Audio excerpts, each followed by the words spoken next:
নমস্কার বন্ধুরা, আমি শ্রাবণী। আমি চলে এসেছি আরও একটি রেসিপি নিয়ে।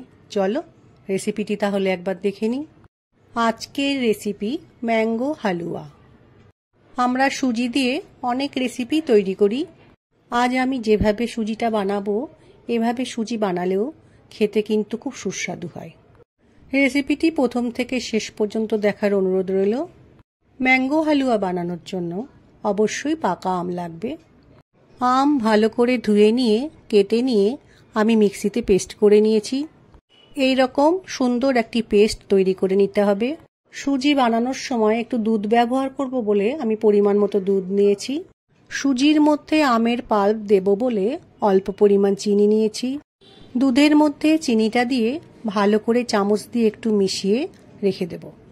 যখন সুজি বানাবো তখন এই দুধটা ব্যবহার করব।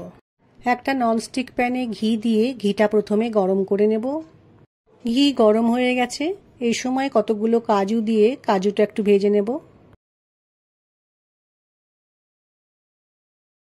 কাজুগুলো ভাজা হয়ে গেলে কাজুটা তুলে রেখে দেওয়ার পর ওই ঘিয়ের মধ্যে অল্প পরিমাণ ঘি দিয়ে নিয়েছি। এরপর ঘিয়ের মধ্যে সুজিটা দিয়ে আস্তে আস্তে কিছুটা সময় ধরে ভাজতে হবে। এই সুজিটা ভাজার সময় অবশ্যই গ্যাসের ফ্লেমকে লো করে রাখতে হবে। কিছুটা সময় সুজিটা ভাজার ফলে সুজির কালারটা একটু চেঞ্জ হয়ে গেছে।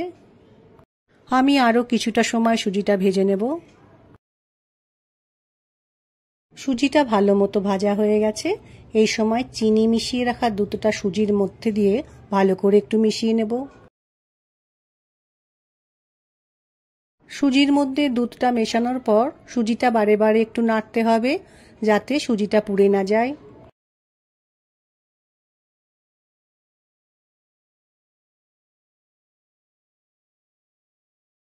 কিছুটা সময় ফোটার পর সুজিটা খুব সুন্দর ঘন হয়ে যাবে। এবার আমি সুজির মধ্যে ভেজে রাখা কাজু ও কিছু কিশমিশ দিয়ে খুব ভালো করে সুজির মধ্যে মিশিয়ে নেব।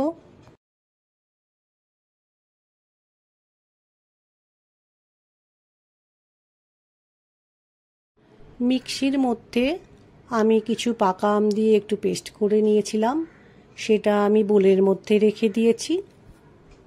এরপর সুজির মধ্যে পাকা আমের পেস্টটা দিয়ে খুব ভালো করে মিশিয়ে নিতে হবে।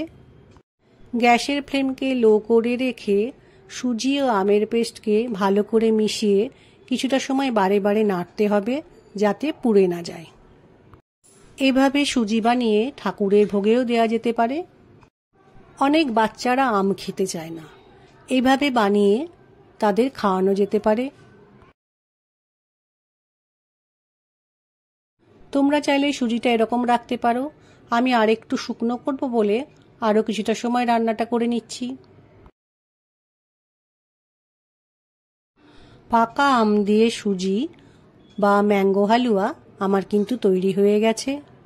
যারা বানাওনি তারা এভাবে একবার বানিয়ে দেখতে পারো।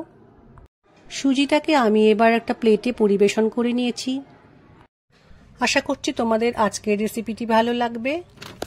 আমার আজকের রেসিপি ভালো লাগলে লাইক, শেয়ার ও সাবস্ক্রাইব করো। ভিডিওটি দেখার জন্য ধন্যবাদ। ভিডিওটি আজ এখানেই শেষ করছি। ফিরে আসছি আরও একটি রেসিপি নিয়ে।